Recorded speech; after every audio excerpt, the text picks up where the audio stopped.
नमस्कार साथियों, स्वागत है आपका अपने YouTube channel the futures education में।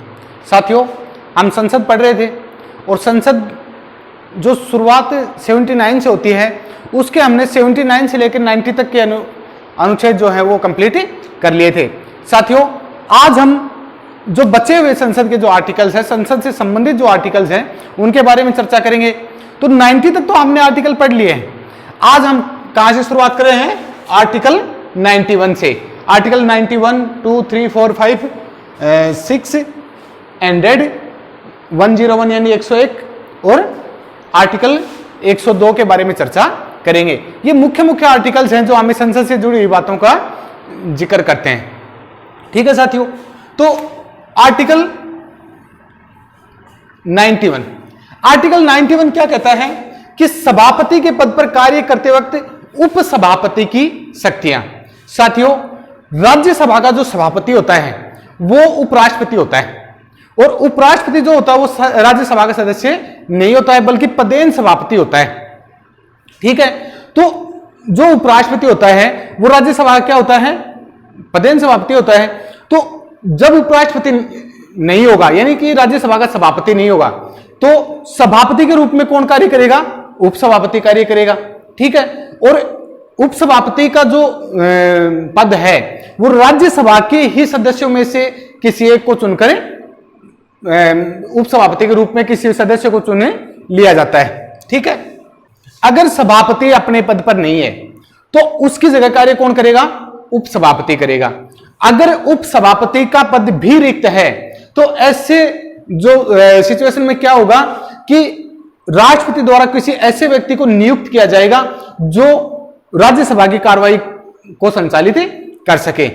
अगर राज्यसभा की किसी बैठक में सभापति अनुपस्थित है तो उसकी जगह उपसभापति होगा। अगर उपसभापति भी अनुपस्थित है तो ऐसी स्थिति में जो राष्ट्रपति द्वारा नियुक्त व्यक्ति है वो कार्य करेगा। अगर वो भी नहीं है तो राज्यसभा द्वारा अपने में से किसी व्यक्ति को राज्यसभा के नियमों द्वारा जो नियुक्त किया हुआ व्यक्ति उसकी कार्रवाई की अध्यक्षता करेगा। और अगर वो व्यक्ति भी नहीं है तो राज्यसभा अपने ही सदस्यों में से उस बैठक के लिए किसी न किसी को अपना सभापति चुन लेगी और वो उसकी कार्रवाई को क्या करेगा? आगे बढ़ाएगा।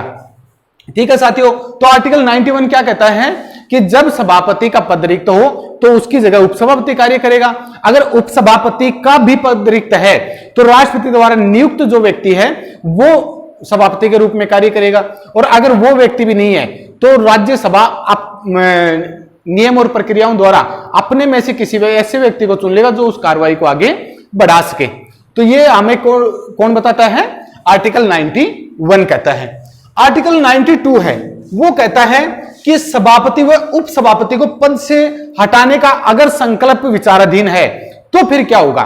मान लेते हैं कि उपसभापति और सभापति को उसके पद से हटाया जा रहा है और ऐसा संकल्प विचाराधीन है यानी सदन में चल रहा है, तो फिर कौन करेगा अध्यक्षता? साथियों, अगर सभापति और उपसभापति का पद से हटाने का कोई विचार सदन में विचाराधीन है तो ऐसी स्थिति में क्या होगा कि सभापति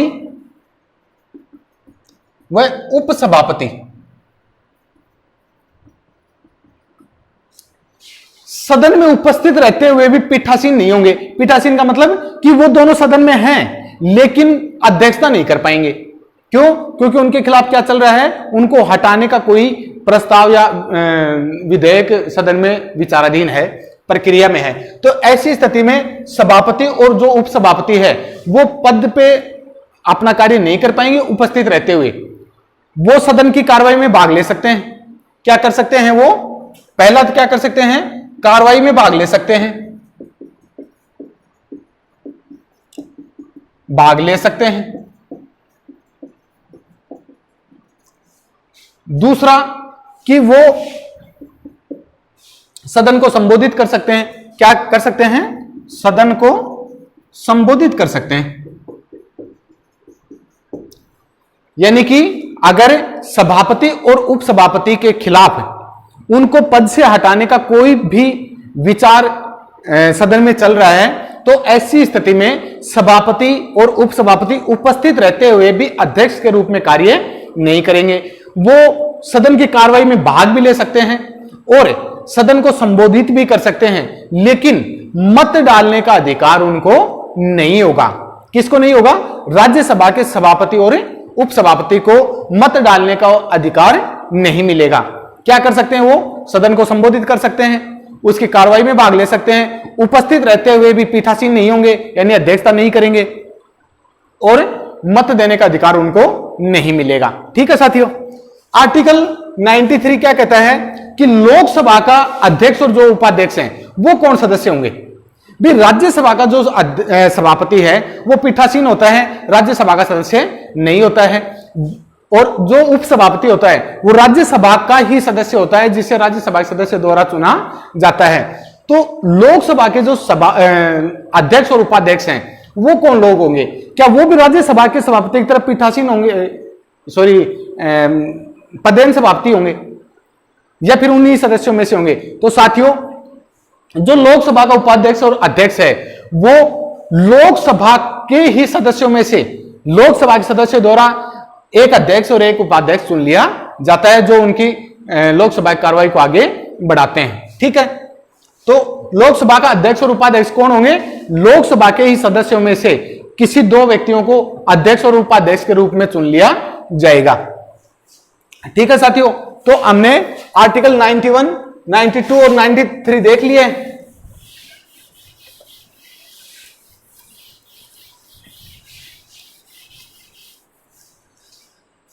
आर्टिकल 94 कि अध्यक्ष और उपाध्यक्ष का पद रिक्त होना, पद त्याग और पद से हटाना। साथियों, अध्यक्ष और उपाध्यक्ष का पद रिक्त कब होगा? जब इनका कार्यकाल समाप्त हो जाएगा तो इनका पद रिक्त हो जाएगा। दूसरा, पद त्याग कि जो अध्यक्ष है वो उपाध्यक्ष को अपना त्याग पत्र सौंप सकता है, और जो उपाध्यक्ष है वो किसको? अध्यक्ष और अध्यक्ष उपाध्यक्ष को, यानी कि अध्यक्ष और उपाध्यक्ष एक दूसरे को अपना त्याग पत्र सौंप के पद रिक्त कर सकते हैं या अपने पद से त्याग पत्र दे सकते हैं। पद से हटाने की जो प्रक्रिया है उसमें जो लोकसभा है उसमें को साधारण बहुमत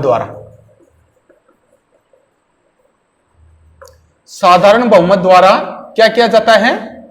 प्रस्ताव पास किया जाता है। क्या किया जाएगा? प्रस्ताव पास किया जाएगा, और उस प्रस्ताव के द्वारा अध्यक्ष या उपाध्यक्ष को पद से हटाया जा सकता है।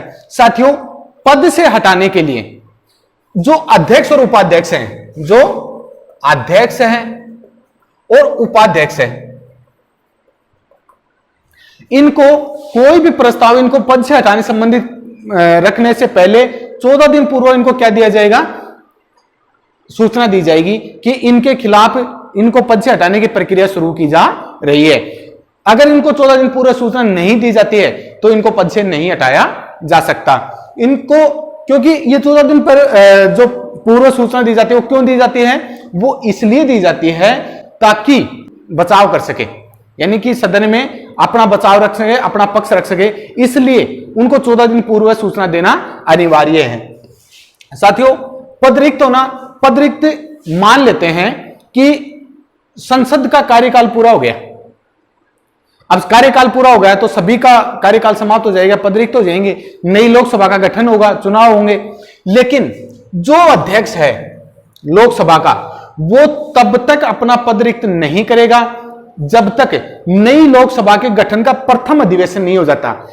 लोकसभा का जो अध्यक्ष है वो जो नई लोकसभा का गठन होगा उसके प्रथम अधिवेशन से ठीक पहले तक अपने पद पर बना रहेगा, यानी कि नई लोकसभा के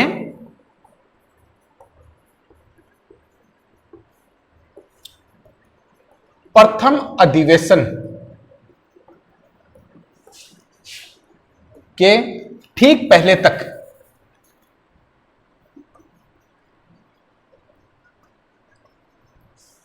तक अपना पद रिक्त नहीं करेगा। कौन नहीं करेगा? लोकसभा अध्यक्ष। ठीक है, यानी कि भले ही लोकसभा का कार्यकाल पूरा हो जाए लेकिन वो अपना पद रिक्त कब करेगा? जब नई लोकसभा गठन हो जाएगा, उसका प्रथम अधिवेशन उससे ठीक पहले करेगा। ठीक है, और पद त्याग वो लोकसभा का अध्यक्ष उपाध्यक्ष को और उपाध्यक्ष अध्यक्ष को अपना त्याग पत्र देकर कर सकते हैं। पद से हटाने की प्रक्रिया साधारण बहुमत द्वारा की जाएगी। उसकी सूचना 14 दिन पूर्व किसको देनी होगी? लोकसभा के अध्यक्ष या उपाध्यक्ष को देनी होगी। उसके बाद में उनको पद से हटाया जा सकता है। ठीक है साथियों, अब है आर्टिकल 95। आर्टिकल 95 क्या कहता है? देखो, आर्टिकल जो 95 है वो कहता है कि अध्यक्ष के पद पर कार्य करते वक्त उपाध्यक्ष की शक्तियां। साथियों, जिस प्रकार से हमने राज्यसभा के सभापति और उपसभापति को पढ़ा है कि जब लोकसभा के अध्यक्ष का पद रिक्त होगा तो कौन कार्य करेगा? उसकी जगह उपाध्यक्ष कार्य करेगा। अगर उपाध्यक्ष का पद भी रिक्त है तो उसकी जगह राष्ट्रपति द्वारा नियुक्त कोई ऐसा व्यक्ति जो लोकसभा के अध्यक्ष के रूप में कार्य कर सके, ऐसा व्यक्ति करेगा। और अगर वो भी नहीं है तो लोकसभा के नियमों द्वारा लोकसभा के सदस्य अपने में से ही किसी व्यक्ति को चुन लेंगे और वो लोकसभा की कार्रवाई को आगे बढ़ाएगा। अगर लोकसभा की कोई बैठक है तो उसमें क्या होगा? अध्यक्ष होगा, अध्यक्ष अनुपस्थित है तो उपाध्यक्ष होगा, उपाध्यक्ष अनुपस्थित है तो लोकसभा के सदस्य अपने में से ही किसी व्यक्ति को अपना अधिकारी चुन लेंगे या अध्यक्ष चुन लेंगे और वो उस बैठक की अध्यक्षता करेगा। ये हमें कौन बताता है? संविधान का आर्टिकल 95 हमें इस बात का जिक्र करता है। ठीक है साथियों, आर्टिकल 96 क्या कहता है कि लोकसभा का अध्यक्ष और जो उपाध्यक्ष हैं उनको हटाने का संकल्प अगर सदन में विचाराधीन हो तो क्या होगा? हमने राज्यसभा में पढ़ा, क्या पढ़ा? कि वो उपस्थित होते हुए भी क्या नहीं होंगे? पीठासीन नहीं होंगे। ठीक वैसा ही यहां पे है कि लोकसभा का अध्यक्ष और उपाध्यक्ष जो हैं वो उपस्थित रहते हुए भी सदन में अगर उनके खिलाफ उनको पद से हटाने का कोई विचार चल रहा है तो वो पीठासीन या अध्यक्षता नहीं करेंगे। क्या करेंगे? वो सदन को संबोधित कर सकते हैं। इसके अलावा वो सदन की कार्रवाई में भाग ले सकते हैं। इसके अलावा लोकसभा का जो अध्यक्ष और उपाध्यक्ष है उनको वोट डालने का अधिकार होगा। राज्यसभा के सभापति और उपसभापति को नहीं होगा, लेकिन लोकसभा के अध्यक्ष और उपाध्यक्ष को यह अधिकार होगा कि वो मतदान कर सकता है या मत डाल सकता है। लेकिन अगर मत निर्णायक है, यानी कि किसी मुद्दे पर बराबर बराबर मत आए हैं और जो लोकसभा और सभापति को जो अधिकार मिलता है निर्णायक वोट डालने का, वो अधिकार उपाध्यक्ष या अध्यक्ष से छीन लिया जाएगा। यानी कि लोकसभा के अध्यक्ष और उपाध्यक्ष के खिलाफ अगर उनको पद से हटाने का कोई संकल्प विचाराधीन है तो क्या होगा कि वो वहां पे उपस्थित होते हुए भी पीठासीन या अध्यक्षता नहीं करेंगे सदन की। दूसरा कि वो सदन को संबोधित कर सकते हैं, सदन की कार्रवाई में भाग ले सकते हैं, लेकिन निर्णायक मत नहीं डालेंगे। साधारण मत डाल देंगे, प्रथम मत डाल देंगे, पहले मत डाल सकते हैं, लेकिन निर्णायक मत नहीं डाल पाएंगे। ठीक है साथियों, तो ये हमें कौन बताता है? आर्टिकल 96 हमें इस बात की जानकारी देता है कि लोकसभा का अध्यक्ष और उपाध्यक्ष को पद से हटाने की अगर प्रक्रिया चल रही है तो वो सदन में रहते हुए भी पीठासीन नहीं होंगे, कार्रवाई में भाग ले लेंगे, संबोधित कर देंगे सदन को, लेकिन निर्णायक वोट नहीं डालेंगे। प्रथमतः वोट डाल सकते हैं, उनको वोट डालने का अधिकार है फिर भी, लेकिन निर्णायक मत अगर किसी मुद्दे पर बराबर बराबर मत विभाजन हो जाता है तो फिर वो निर्णायक मत डालने का अधिकार उनको नहीं मिल पाएगा। ठीक है साथियों, अब अगला जो आर्टिकल जो इंपॉर्टेंट है वो है आर्टिकल 100 यानी 100वां अनुच्छेद 100वां क्या कहता है कि सभापति और अध्यक्ष को प्रथमतः मत देने का अधिकार नहीं होना। आर्टिकल 100 में स्पष्ट रूप से इस बात का उल्लेख किया गया है कि जो राज्यसभा का सभापति है और जो लोकसभा का अध्यक्ष है उनको वोट डालने का प्रथमतः अधिकार नहीं है। अभी हमने क्या पढ़ा कि लोकसभा के अध्यक्ष और उपाध्यक्ष के खिलाफ अगर क्या चल रहा है, हटाने का कोई विचार या संकल्प विचाराधीन है तो वो प्रथमतः वोट डाल सकता है, निर्णायक वोट नहीं डाल सकता।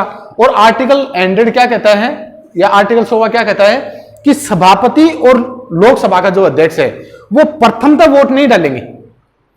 उनको वोट डालने का अधिकार कब मिलेगा? जब बराबर वोट हो जाएंगे तो वो निर्णायक वोट डाल सकते हैं।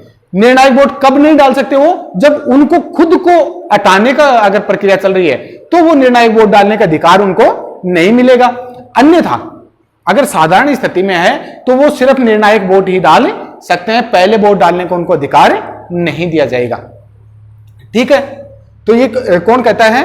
आर्टिकल 100 कहता है। इसके अलावा आर्टिकल जो 16 है उसमें क्या दिया गया है? गणपूर्ति, कि गणपूर्ति कितनी होनी चाहिए? तो किसी भी सदन की कार्रवाई को संचालित करने के लिए सुचारू रूप से तो 1/10 सदस्य हैं, यानी 1/10 सदस्य संख्या है, वो सदन की कार्रवाई के लिए जो गणपूर्ति है वो होनी चाहिए। ठीक है।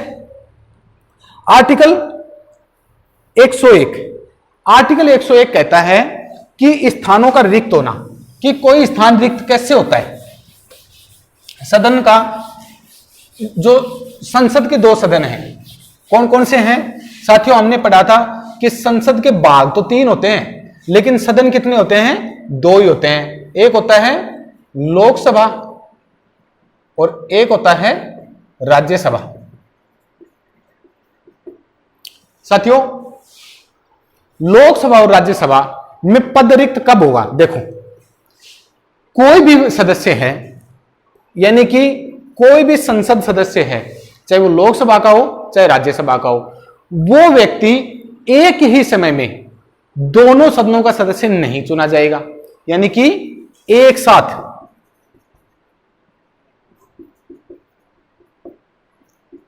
दोनों सदनों का सदस्य नहीं होगा। अगर मान लो कोई व्यक्ति लोकसभा का सदस्य है तो वो राज्यसभा का सदस्य उसी समय पीरियड में नहीं होगा। अगर राज्यसभा का सदस्य है तो लोकसभा का नहीं होगा। अगर दोनों का चुन लिया जाता है तो उसे किसी एक सदन से अपना पद त्याग के क्या करना होगा? पद त्याग करना होगा। तो उसे एक साथ दोनों सदनों का वो क्या नहीं होगा? सदस्य नहीं होगा। क्या करना होगा? उसे एक सदन से पद त्याग करना होगा। ठीक है। दूसरी बात क्या है कि कोई व्यक्ति एक ही समय में क्या नहीं होगा? संसद के दोनों सदनों का सदस्य तो होगा ही नहीं, इसके साथ साथ संसद के किसी एक सदन का और राज्य विधानमंडल के किसी सदन का सदस्य साथ साथ नहीं हो सकता। अगर ऐसी स्थिति में कि कोई व्यक्ति राज्य विधानमंडल का, यानी यहां पे कोई व्यक्ति विधायक है और वो एमपी का चुनाव जीत जाता है, सांसद का चुनाव जीत जाता है, तो उसे विधायक पद से अपना त्याग पत्र देना होगा। अगर वो विधायक पद से अपना त्याग पत्र नहीं देता है तो लोकसभा के जो सांसद का जो पद है वो रिक्त समझा जाएगा। एक समावधि के बाद में एक समय दिया जाता है। तो कोई भी व्यक्ति क्या नहीं होगा? एक साथ संसद के किसी सदन व राज्य विधानमंडल का सदस्य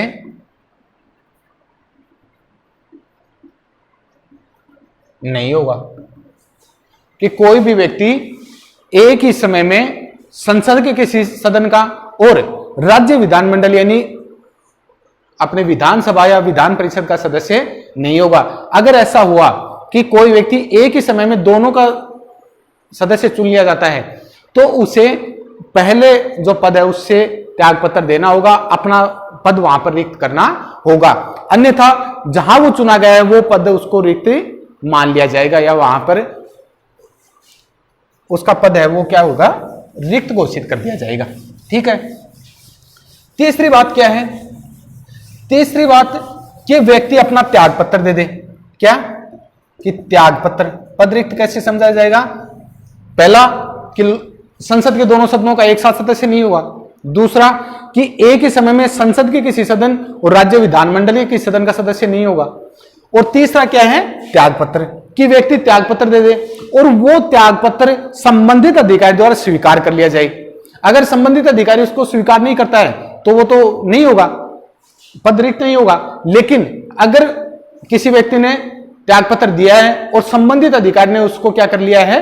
एक्सेप्ट भी कर लिया है, तो ऐसी स्थिति में क्या हो जाएगा, उसका पद रिक्त समझा जाएगा। क्या समझा जाएगा? पद रिक्त समझा जाएगा। तीसरा क्या है, चौथा क्या है कि कोई भी व्यक्ति या संसद का ऐसा व्यक्ति जो संसद को सूचना दिए बगैर, क्या कि संसद को सूचना दिए बगैर 60 दिन तक लगातार सदन की कार्रवाई में भाग ना ले।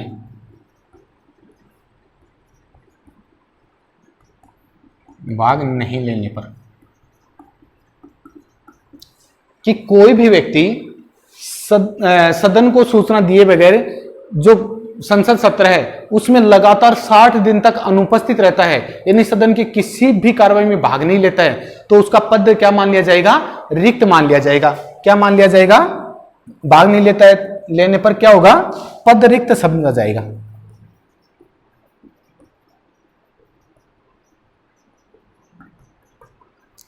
साथियों, ऐसी स्थिति में एक बात आपको विशेष ध्यान रखनी है कि ये जो 60 दिन हैं, जिन 60 दिनों का जिक्र हम कर रहे हैं कि कोई व्यक्ति 60 दिन तक लगातार अनुपस्थित रहता है सदन की कार्रवाई से, तो ये जो 60 दिन में, इनमें अगर सदन लगातार 4 दिन,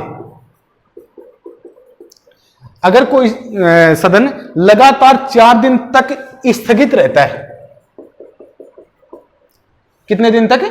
लगातार 4 दिन तक स्थगित रहता है, तो ये दिन उसमें काउंट नहीं होंगे, ये दिन नहीं गिने जाएंगे। दूसरा कि अगर संसद का जो सत्र है, संसद सत्र नहीं चलने पर, यानी कि अगर संसद का सत्रावसान हो चुका है, संसद का सत्र खत्म हो चुका है, तो भी ये दिन काउंट नहीं होंगे। काउंट कौन से होंगे?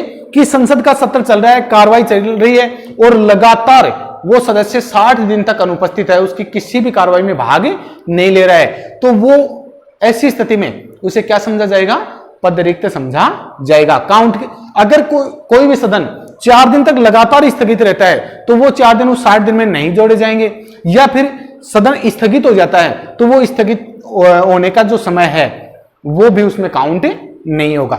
ठीक है साथियों, इसके बाद है आर्टिकल 102। आर्टिकल जो 102 है, इसमें संसद के लिए सदस्य की योग्यताओं का जिक्र किया गया है कि व्यक्ति में क्या क्या योग्यताएं, इनका जिक्र हमने पहले भी किया था। ठीक है, तो संसद सदस्य के लिए सबसे पहले क्या जरूरी है?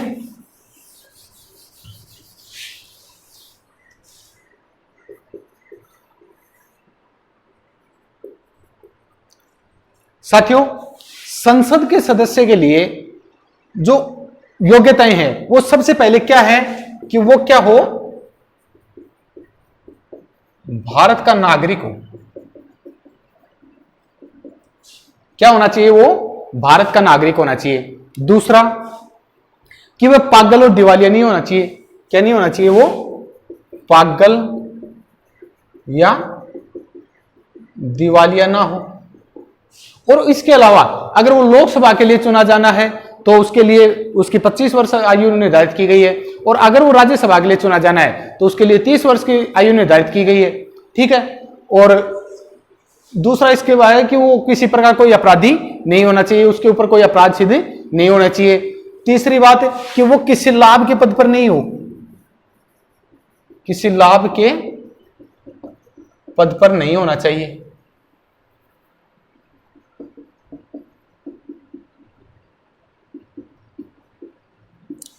साथियों, आपको एक बार फिर बता देता हूं मैं कि ये जो लाभ का पद है, ये जो किसी भी सरकार में जो मंत्री का पद है, जैसे मुख्यमंत्री है, किसी विभाग का मंत्री है, ऐसा पद लाभ के पद में काउंट नहीं किया जाता। कोई व्यक्ति राज्य विधानमंडल में मंत्री के पद पे है और वो सांसद का चुनाव लड़के और अगर केंद्र में मंत्री बनना चाहता है या सांसद का चुनाव लड़ना चाहता है तो वो लड़ सकता है।